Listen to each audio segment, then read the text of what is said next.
তার মুণ্ডচ্ছেদন করবার জন্য ছুটে গিয়েছিলেন। আর ছুটে যখন গিয়েছিলেন সে ক্ষমা চাইলেন সঙ্গে সঙ্গে যে আমার মুণ্ডচ্ছেদন করবেন না, আপনি আমার মাথাটাকে একটু বাঁচান এবং আপনার রাজ্যে আমাকে কোথাও একটু স্থান দিন। আর যখন রাজ্যে স্থান দেবার জন্য অনুরোধ করলেন, কে? পরীক্ষিত রাজার কাছে কে বললেন? কলি।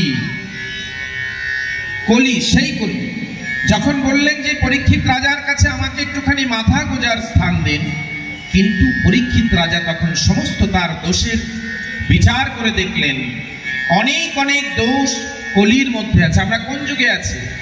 কলিযুগে আছে। এই জন্য কলির প্রভাবে আজকাল এত ছেলে মেয়েদের বিপদগামী হচ্ছে। একমাত্র সংস্করণের জন্য মায়েরা যদি সঠিক হই, মায়ের তখনই মা সঠিক মা হবে, রত্নগর্ভা হবে, কখন? যখন মা হরি কথা আস্বাদন করবে, তবে তার সন্তানদের মধ্যে শুভ বুদ্ধি আসবে। হ্যাঁ, সবটা পায় কিন্তু মাতৃগর্ভ থেকে, এটা মানে মাথায় রাখবেন।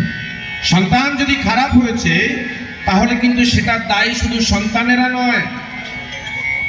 আজকে রাবণের মা ভালো ছিল না, পিতা ছিলেন মুনি, সেজন্য মায়ের ভূমিকা অনেক বড়। আজকে কলির যখন দোষের বিচার করলে দেখবে প্রচুর দোষ, গুণের লবলেশ নাই। আর গুণের বিচার করতে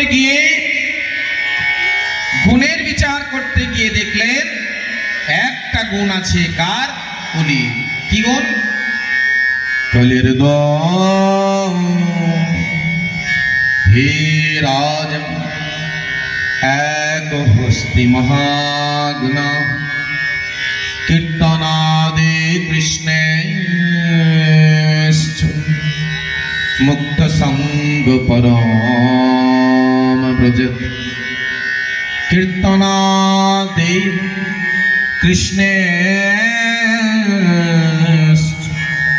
মুক্ত সঙ্গ পরম ব্রজত।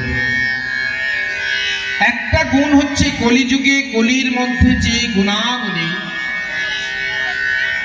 সেই গুণটা আমি একটু মনোজদাকে মঞ্চে চাইছি, একটুখানি 1 মিনিটের জন্য।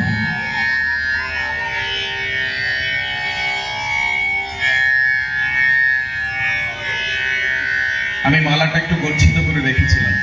আমার খুব প্রিয় দাদা, প্রাণীর মানুষ,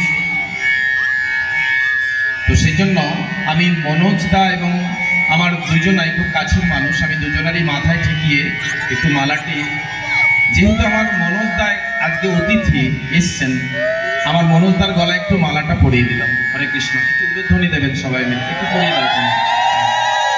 হরে কৃষ্ণ। সবাই আশীর্বাদ রাখবেন। আবার মনোজদাও নিজের মালাটা গলা থেকে ওনাকে একটু পরিয়ে দেবেন, তাহলে দুজনাই কৃপা পেয়ে গেল। নিতাই গৌর হরি হরি, জয় জয় নিতাই গৌর সীতানাম প্রেমানন্দ, নিতাই গৌর হরি হরি হরি। তো সেজন্য আজকের এই যে হরি কথা, তাহলে কলিযুগে একমাত্র কলির মধ্যে দোষ নাই, সেটা হচ্ছে যে কীর্তনের আশ্রয় করে। কলিযুগে যে কীর্তনের আশ্রয় করবে, একমাত্র কলি তাকে গ্রাস করে না। খুব সাবধান কিন্তু কলি হইতে।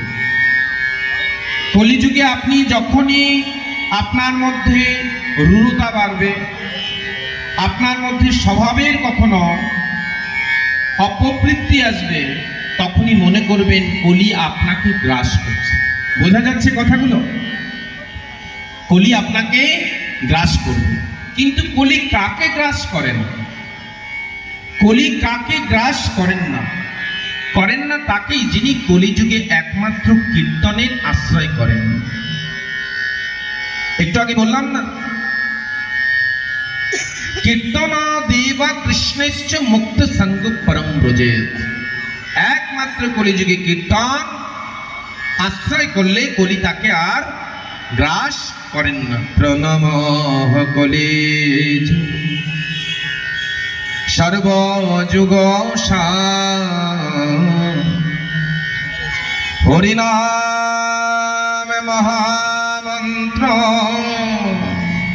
যাহাতে প্রচার নাম বেনা কলি যুগে নাহিয়ার ধর্ম সর্ব যুগে সারনা পেশাস্বরম প্রণম কলি যুগ সর্ব যুগ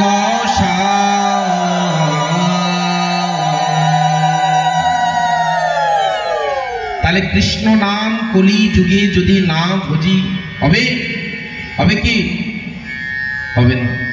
সেজন্য কৃষ্ণ নামকে এই কলি যুগে, অন্যান্য যুগে যজ্ঞ ছিল, অশ্বমের যজ্ঞ ছিল, রাজশুভ যজ্ঞ ছিল, গোমের যজ্ঞ ছিল, এই সমস্ত যজ্ঞ ছিল একমাত্র